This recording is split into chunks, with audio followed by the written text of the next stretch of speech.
guys, welcome back to my channel. I know I haven't made a video for quite a long time. Life is busy, but what a gorgeous morning, crispy and cold, but that sun coming in through the window this morning. I just wanted to be meaning to make this video for a long time really, but I just haven't had time, so I've just got on and today I'm going to try and do it for you.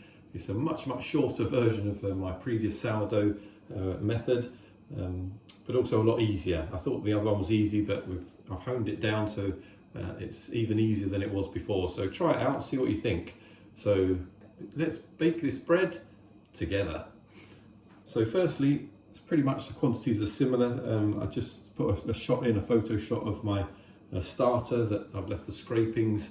I haven't used it for probably about a couple of weeks. So what I did overnight really was stoked it up, but in the afternoon I did half the quantity just to get it active again, and then just before I went to bed last night I brought it up to the full amount. So I've got 200 grams of starter left. Here you can see overnight, because I left it near somewhere warm near our broadband router, so there you can see it's highly active, lots of bubbles, which is what you want to start you off. So pretty much it's the same as we did before, just with your scales. 100 grams of flour. Just a little tip that I found easy, just got a glass and put it over where you can read the scales, because when you fill it up with flour it's hard to see how much flour you've got, but then obviously don't forget to reset it back to 0 before you start. Okay, so there we just want our 900 grams of flour. Just put something in front of it so it doesn't shoot all over the place. Okay, so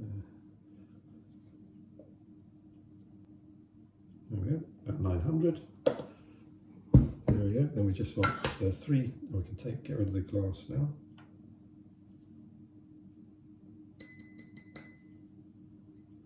Okay. So just we should have 900 in there.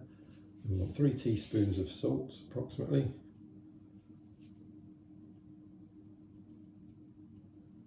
And just give that a whirl round.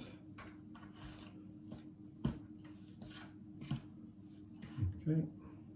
Then I make a big hole in the middle right down to the bottom. I find it lets the water soak in easier when you put your water in. Okay. So there's our 900 grams of flour with the salt. So now we want if you're baking 2 loaves with the 900 grams flour quantity, you want 620 grams milliliters of water, which is already in here. So I'm setting this to 0 so I can weigh out my 200 grams of starter. So into your water, just scoop out, which is virtually all of this container works out to about 200 grams usually.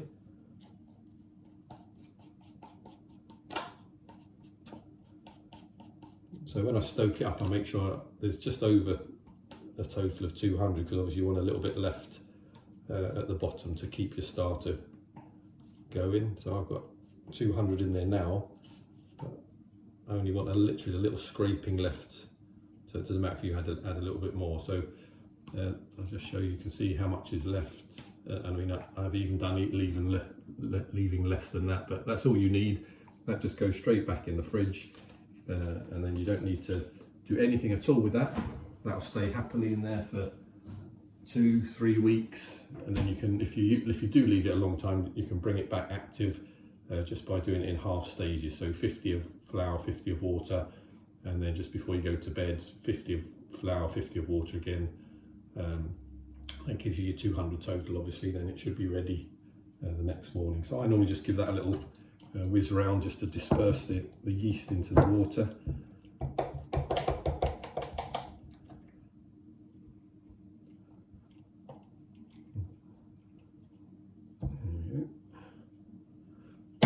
Okay, shoot that out of the way. And we just want to pour all that into your flour, into the well that you've made. Make sure most of it comes out, doesn't matter if a tiny bit left. And then all you need to do is just literally just combine that together. I just like gently pull it into the middle, work your way around. And you just want to combine those ingredients, let the flour soak up the water. So just a quick just to pull it together.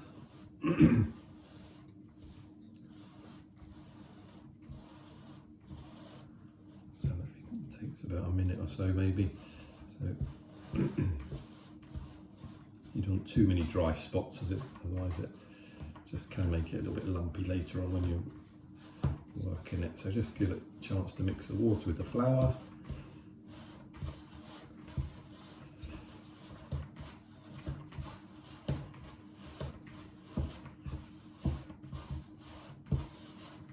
And scrape around the edges, that's where it's usually driest.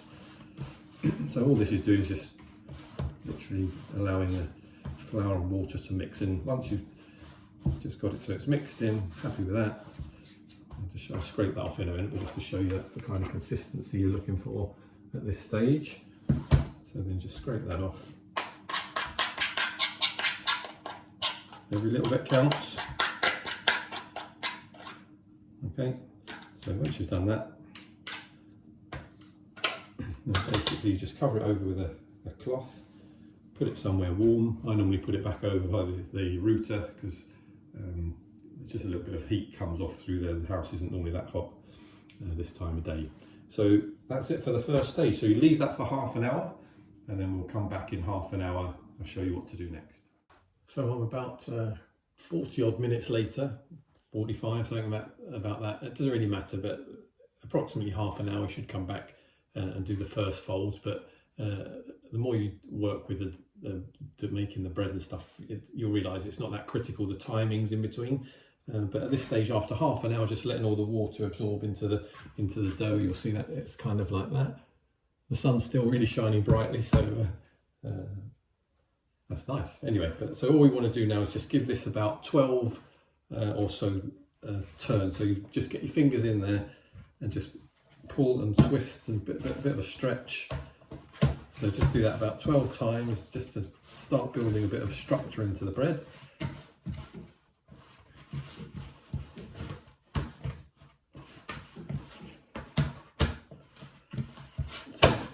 So this time I don't bother tipping it out onto the surface like I used to. Just do it in the bowl. It doesn't, well, I found it doesn't really make a lot of difference, so it saves you a lot of clearing up. Okay, so again, it's not really critical. 12, 18 turns, whatever you think is good.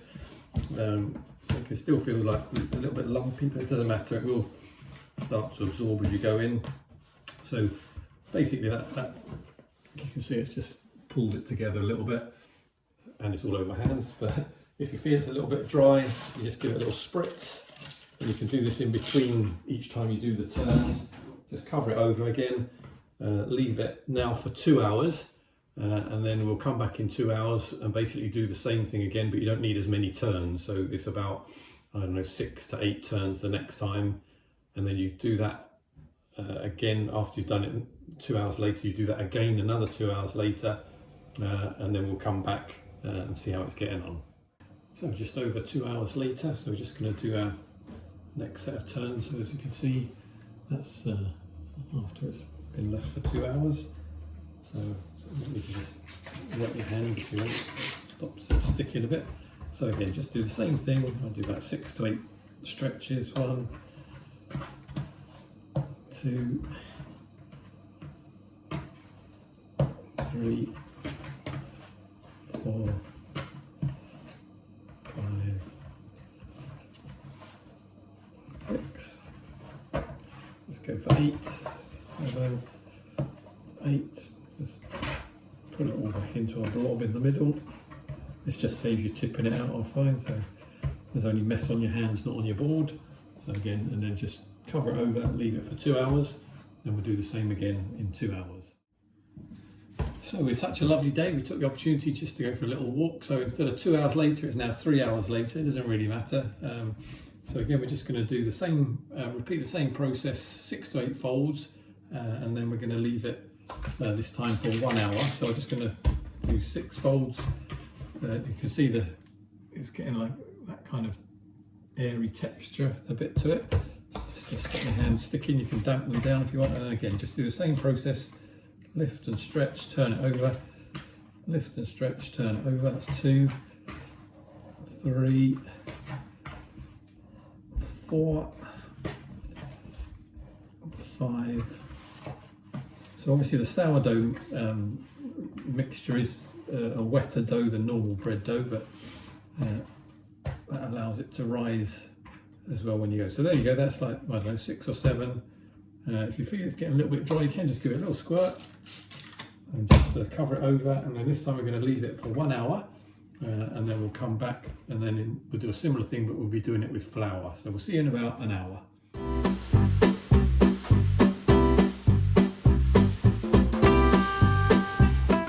So actually we'll lay it in just over an hour. So that's where we are now, as you can see. Okay, so now we're just going to divide this up, and this is when a dough scraper comes in really handy. So that's just one I 3D printed, really good for working with a wet dough. So we just want to sprinkle a little bit of flour on the deck, and then we're just going to tip this out. It can be a bit sticky.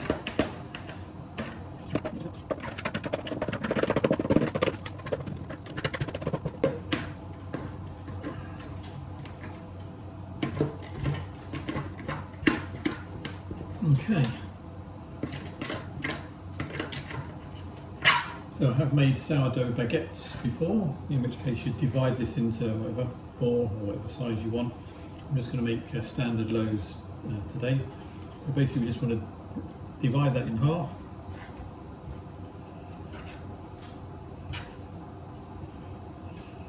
And then it's the same folding process pretty much. But obviously we're flouring it this time. If it sticks to the deck, you can just run a bit around it, shovel it under.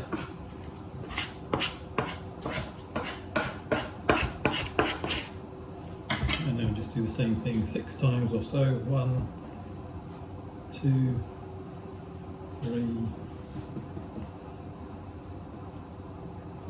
4, 5, 6, a bit more, 7.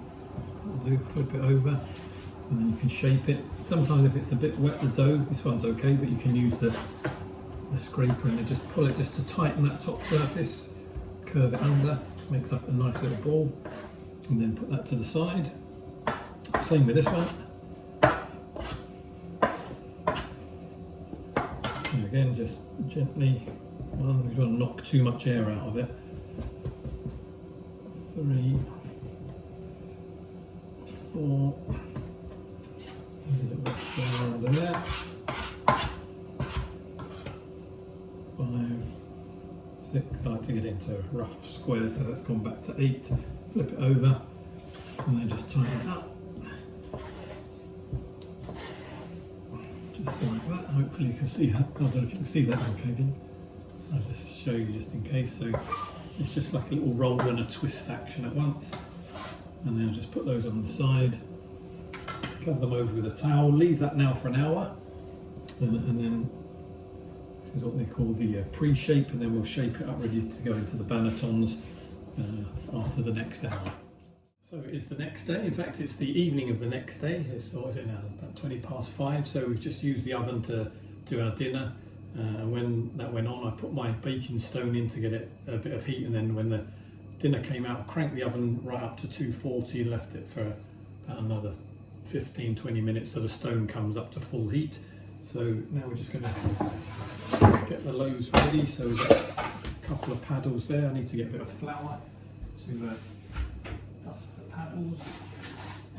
And the loaves have been in the fridge overnight and no uncovered, so it forms a little bit of a dry top to the loaf, so when you turn it over it gives it a bit of extra strength. So we'll just pull those out now. There we are, so as you can see, so that's after the evening, and then I just tip them out just like that.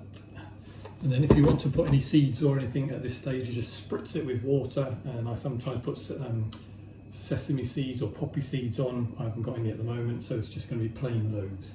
So all I do then is just with a really sharp knife, you just put one score straight down, straight line, but you just angle the knife slightly, it allows the loaf to open up. So just straight across, or if you want, you can do like the fancy diagonals, just to give it a line where it can open without bursting out too much. So that's ready to go, and so we'll just move over to the oven, and then we'll just slide them in, and then what we want to do is turn the oven off for the first 8 minutes. That stops the fan going but keeps the heat that's stored, and it stops the top crust drying out when it first goes in, and that just allows the loaf to spring a bit more. So we turn it off for 8 minutes and then turn it back on for another 8 minutes. That gives 16 minutes, and then when the 16 minutes is done, you just turn the oven down a little bit and just leave it to cook for another 15 minutes or so. So let's have a go at that. Okay, so there's our 2 loaves on the paddles. I'm just going to open this quickly and just slide them in onto the stone and turn the oven off.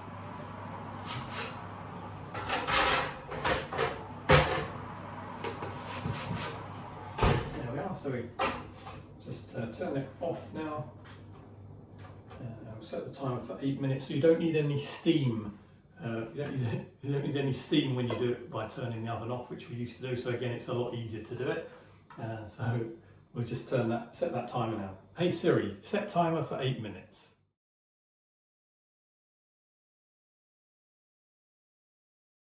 So that's after 8 minutes with the oven off. You can just see it just starting to rise. And also a little tip, put the bannetons in the top oven so they dry out a bit now. So all we want to do is just turn this back up to full heat, so 240 degrees on here. And then we'll set the timer then for another 8 minutes. So that's our bread after the second lot of 8 minutes. You can see it's really puffed up. So all we're going to do now is just turn the oven down, usually to about 180. Our oven runs really quite hot, so I'm just going to turn ours down to about 160 on the dial, something like that. And then we cook that, just leave that as it is and cook it for another 15 minutes, and then that should be it done. So we'll come back in another 15 minutes and see how it's got on. So here they are. So whatever you do, don't cut into it, into a hot sourdough loaf. You need to leave it to cool right down before you cut into it. Otherwise it makes the insides go soggy, and you need to get a good colour on it as well to make sure that it's cooked right through.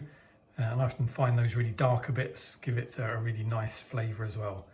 So that's interesting. That one's expanded a bit more at the back than it has at the front.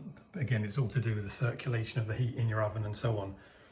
But there it is. So I hope you enjoy, and have a go yourself, and don't be too tied to the timings and everything. So it's good if it can fit in with your routine during the day or whatever. So don't get too stressed about going over a 2-hour section or whatever, but just enjoy it. So we'll see what it tastes like after our meeting tonight.